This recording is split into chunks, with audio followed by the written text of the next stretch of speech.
अब हम बात करते हैं समास के कितने भेद हैं।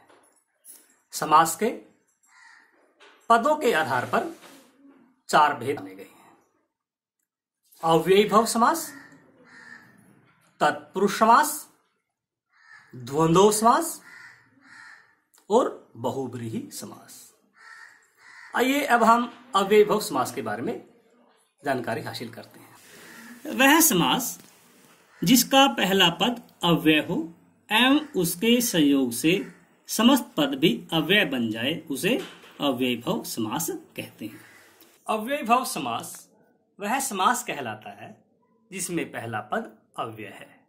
अव्यय से हमारा अभिप्राय उन शब्दों से है जिनमें कोई भी परिवर्तन नहीं होता, जिनमें कोई विकार नहीं होता, जैसे यथा, आ, प्रति, जो इस प्रकार के शब्द हैं अव्यय कहलाते हैं। और जब समास का पहला पद अव्यय हो वह अव्ययीभव समास कहलाएगा। यथा शक्ति, आमरण, अनुरूप, भरपेट, बेग खटके, प्रतिदिन, आजन्म,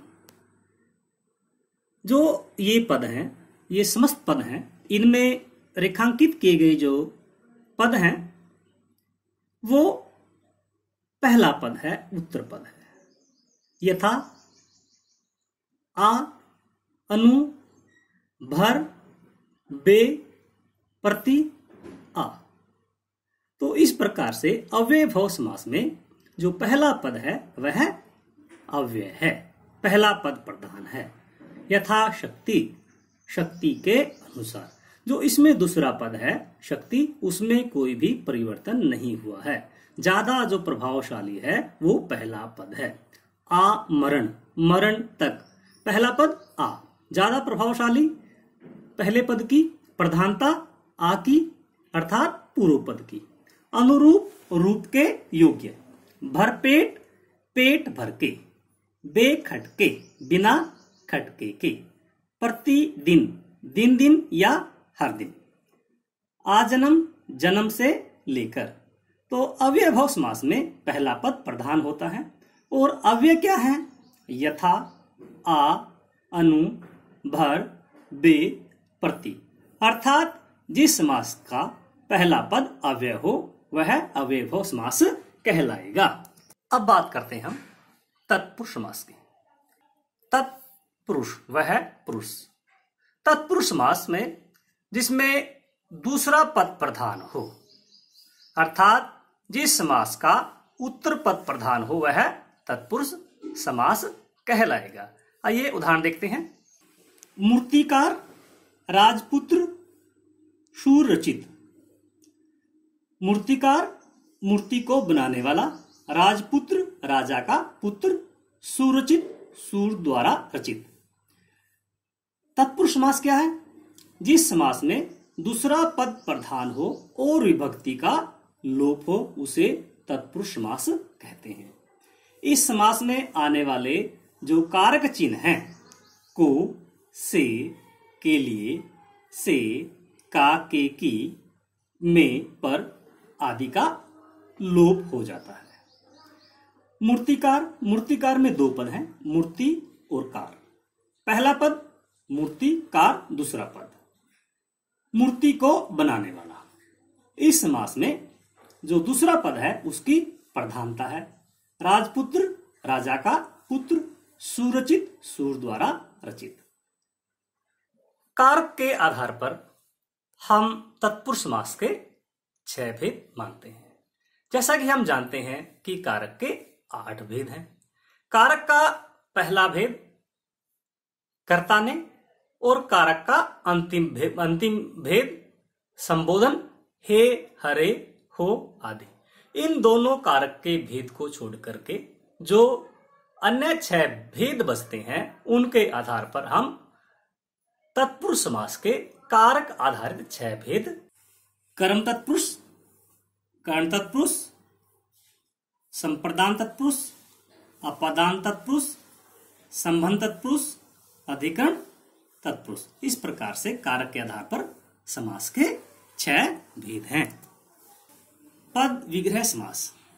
गगनचुंबी, गगन को चूमने वाला, इसमें कर्म को विभक्ति आई है, इसलिए यह कर्म तत्पुरुष है।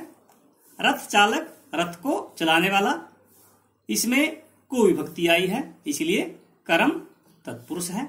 भयाकुल, भय से अकुल, इसमें से विभक्ति आई है, तो कर्ण तत्पुरुष। रेखांकित, रेखा से अंकित, यह कर्ण तत्पुरुष है। प्रयोगशाला, प्रयोग के लिए शाला, कौन सा समास हुआ? संप्रदान तत्पुरुष। क्यों हुआ? क्योंकि इसमें के लिए विभक्ति आई है। हथकड़ी, हाथों के लिए कड़ी, संप्रदान तत्पुरुष। धनहीन, धन से हीन, अपादान तत्पुरुष। अपादान में जुदाई होती है, से जुदाई, यानी कि जुदा होने का भाव, धन से अलग होना, धनहीन।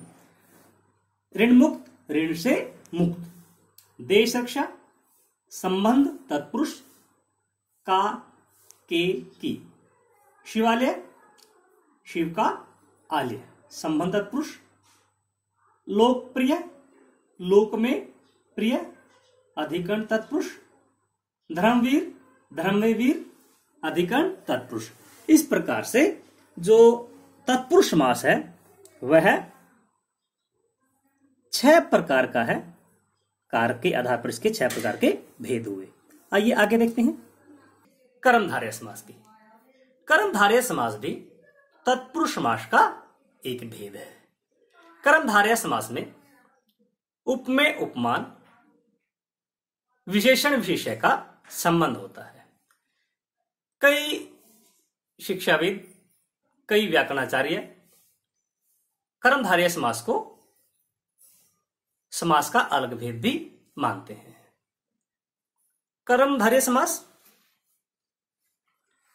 जिस समस्त पद का उत्तर पद प्रधान, तत्पुरुष समास में उत्तर पद प्रधान होता है, तथा पूर्व व उत्तर पद में उपमान, उपमेय अथवा विशेषण, विशेष्य संबंध हो, कर्मधारय समास कहलाता है। यह तत्पुरुष समास का उपभेद है। देखिए, काली मिर्च, महाराज, नील गाय।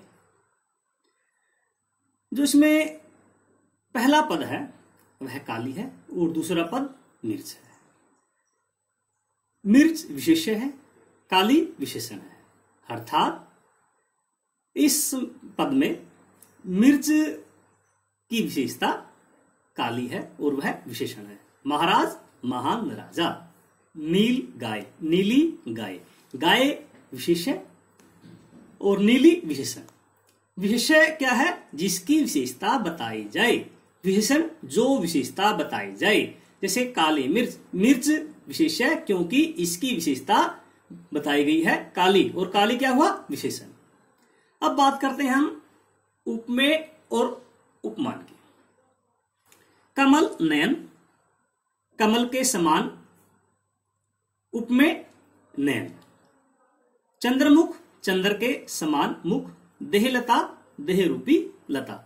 उपमेय वह है जिसकी किसी के साथ विशेषता प्रकट की जाए, जिसकी किसी के साथ तुलना की जाए। जैसे नयन की तुलना किससे की गई है? कमल के साथ की गई है। मुख की तुलना किससे की गई है? चंद्र के साथ की गई है। इसी प्रकार देहलता में जो देह है वह उपमान है और लता क्या है? उपमेय है। कर्मधारय समास का कुछ उदाहरण देखिए। महापुरुष, इसका विग्रह किस प्रकार से करते हैं? महान है जो पुरुष। परम, परमानंद, परम है जो आनंद। लाल टोपी, लाल है जो टोपी। कमल, नयन, कमल के समान नयन। प्राण प्रिय, प्राणों के समान प्रिय। विद्याधन, विद्या रूपी धन। अब बात करते हैं हम द्विगु समास की। जिस समास का पहला पद संख्यावाची हो वह द्विगु समास कहलाता है। जैसे चौराहा, चार राहों का समाहार। त्रिवेणी, तीन वेणियों का समूह। जिस समास का पहला पद संख्यावाची हो और समस्त पद किसी समूह का बोध कराए उसे द्विगु समास कहते हैं। इसमें उत्तर पद प्रधान होता है और विशेष्य होता है। पूर्व पद संख्यावाची विशेषण होता है। यह समास भी तत्पुरुष समास का एक उपभेद है। समस्त पद देखिए, त्रिवेणी 3 वेणियों का समूह, पंजाब 5 आबों का समूह, नवग्रह 9 ग्रहों का समाहार, सप्ताह 7 दिनों का समूह। अब बात करते हैं न्याय समास की। न्याय समास भी तत्पुरुष समास का एक उपभेद है।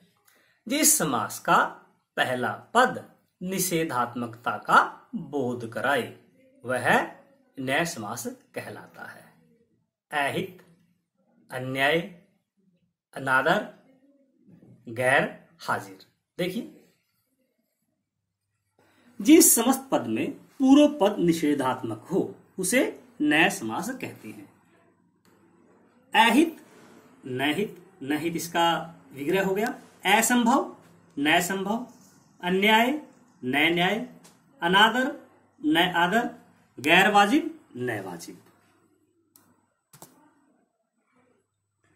अब बात करते हैं द्वंद्व समास की। द्वंद्व का अर्थ है झगड़ा। यहां पर हम किसी झगड़े की बात नहीं कर रहे। द्वंद्व समास में दोनों पद प्रधान होते हैं। जब हम समास का विग्रह करते हैं, जो योजक शब्द हैं और, अथवा, या इनका प्रयोग करते हैं।